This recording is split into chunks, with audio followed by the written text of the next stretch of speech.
Zap, zap, zap, lightning, zap, zap, lightning, lightning, fade out.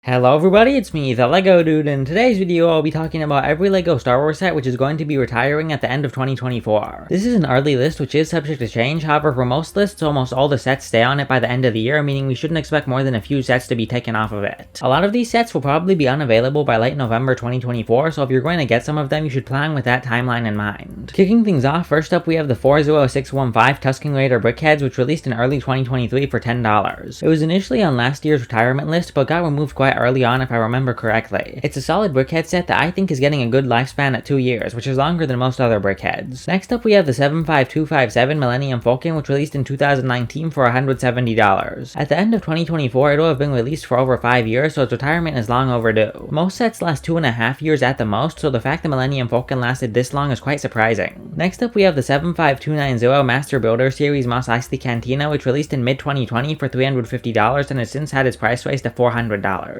It was also on last year's list but was removed, and with how amazing of a set it is, I wouldn't be surprised if it got another extension. UCS and MBS sets usually have longer lifespans, and with this being one of the greatest LEGO Star Wars sets ever released, it wouldn't be shocking to see its lifespan extended until 2025. Next up we have the 75304 Darth Vader helmet which released in 2021 for $80. It had a long lifespan, isn't that good, and is overpriced, so it being retired at the end of the year is well deserved. Next up we have the 75308 UCS buildable R2-D2 which released in 2021 for $200 before having its price increased to $240. Its retirement makes sense with the new buildable R2-D2 releasing this March, and at the time of retirement it'll have had a lifespan of over 3 years, which is more than fair. Next up we have the 75313 UCS AT-AT which released in late 2021 for $800 before having its price hiked to $850. Seeing it retire after only around 3 years is quite surprising since it's both a UCS set and one of the biggest and most expensive sets of all time, which are all usually contributing factors to a set having a long lifespan. Next up we have the 75333 Obi-Wan's Jedi Starfighter which released in August 2022 for $30. By the end of the year it'll have been out for 2.5 years, which is a good lifespan for any set, but especially for a set as small as this one. Next up we have the 75341 UCS Luke's Landspeeder which released on May 4th in 2022 and whose price you can see up on the screen right now because I forgot it at the time of recording. It's a good UCS set, however with how many Luke's Landspeeders LEGO have released over the years, I wouldn't be surprised if it was laughed at a lot more than it was praised. Next up we have the 75344 Slave One Microfighter which released in January 2023 for $10. For a microfighter, getting a 2-year lifespan is always good, so I have no complaints about this. Next is the 75343 501st Clone Troopers Battle Pack which released in January 2023 for $20. It's disappointing to see it retire since it's such a good set, but as a battle pack, a lifespan of between 18 and 24 months has always been the standard. Next up we have the 75346 Pirate Snubfighter which released in May 2023 for $35. 18 months is a bit of a short lifespan, but with this set being not that good, I think that was about the right amount of time to give it. Next up we have what I consider the best set released in 2023 with the 75347 TIE Bomber which was released on January 1st, 2023 for $65. With how good of a set it is, seeing it only get a 2-year lifespan is extremely disappointing. With how good of a set it is, I think it deserved to be around until at least the end of 2025. Usually this would be considered abnormally long, but with how exceptional of a set it is, I think it would have been justified. Next is the 75348 Mandalorian Fangfighter vs TIE Interceptor which released in May 2023 for $100. This is another absolutely amazing set which is most definitely getting a ridiculously short lifespan. Only 18 months for a set of its quality is extremely disappointing. Next up we have a pair of helmet sets with the 75350 Commander Cody helmet and the 75351 Princess Leia Bush helmet which both released on March 1st, 2023 for $70. They've both gotten an about average lifespan for helmets, so I have no problem with them retiring. Next is a pair of Diarama Sets with the 75352 Emperor's Throne Room for $100 and the 75353 Endor Speeder Chase for $80 which both released on May 1st, 2023. I also have no problem with these two sets retiring since they're getting the normal lifespan for Diorama Sets, however the Emperor's Throne Room is an exceptionally good set, so it's a bit disappointing to see it go. Next up is the 75354 Coruscant Guard Gunship which released in September 2023 for $140. With the inaccuracies plaguing this set, I think it deserved a shorter lifespan, so I don't have a problem with it retiring. Next is the 75356 Midi-Scale Executor Star Destroyer which released in May 2023 for $70. This is a top quality set, so seeing it retire after only 18 months is disappointing. However, considering that other similar display sets like the helmets and dioramas have average lifespans of around 18 months, it should have been expected. Next is another all-time great set with the 75355 357 Ghost and Phantom 2, which released in September 2023 for $170. This is up there as one of the best playscale sets of all time, so seeing it get a lifespan of under 18 months is a big letdown. Hopefully it'll be taken off the retirement list, but if it actually does retire, it would be extremely disappointing. Next up, we have the 75358 4 Plus Tenu Jedi Temple, which released on June 1st, 2023 for $40. It's a decent set that's overpriced, so an 18-month lifespan is about right for it. Next up, we have the 75359 Ahsoka Clone Troopers Battle Pack, which released in August 2023 for $20. It's a half-decent set that has a quite poor minifigure selection, with the Captain Vaughn minifigure in particular being bad, so I don't have much of a problem with it retiring. Next up, we have the 75360 Yoda's Jedi Starfighter, which released in August 2023 for $35. It's a good set that isn't particularly good in any way, so getting an 18th month lifespan was expected. Next up, we have the 75361 Spider Tank, which released in August 2023 for $50. Again, with this set similar to the last few sets, it's decent but not particularly great in any way, so seeing it get an 18th month lifespan should have been expected. Every other set on the list except for the last one was released in August 2023, so I'll stop saying the release date now. Next is the 75363 Microfighter N1 Starfighter, which costs $16 and is also extremely overpriced, so I'm glad to see it go. Next, we have the 75364 New Republic E-Wing vs Shin Hati Starfighter, which costs $110. It's kind of overpriced, but is also one of the sets with the best builds in 2023 for LEGO Star Wars, so seeing it retire after 18 months is extremely disappointing. Next on the list is the 75365 Yavin 4 Rebel Base for $170. It's a decently good set that probably deserved another year, but retiring after 18 months is probably fair as well. Next up is a trio of mech sets with the 75368 Darth Trooper mech, the 75369 Boba Fett mech, and the 75370 Stormtrooper mech, which all cost $16. They're all completely overpriced, and sets like this usually last only about 18 months, so I have no problem with them retiring. Finally, the last set we have is the 75371 UCS Chewbacca, which released on September 1st, 2023 for $200. It has a mostly good build, but it's overpriced and has a face straight out of a horror movie, so I'm okay with it retiring. Overall, this retirement list has a lot of sets that deserve to retire, but also seems to have a larger proportion than normal of sets that don't deserve to retire. This list is of course subject to change, but if it doesn't change much by the end of the year, it would be very disappointing. Alright everyone, that is everything for today's video. Tell me your thoughts on the 2024 LEGO Star Wars retirement list in the comment section down below. Which sets do you think deserve to be on the list? Which sets do you think don't deserve to be on the list? Do you think this is a good or bad retirement list? And one last thing before you leave, please remember to hit the subscribe button, ring the notifications bell, and leave a like on the video. Bye!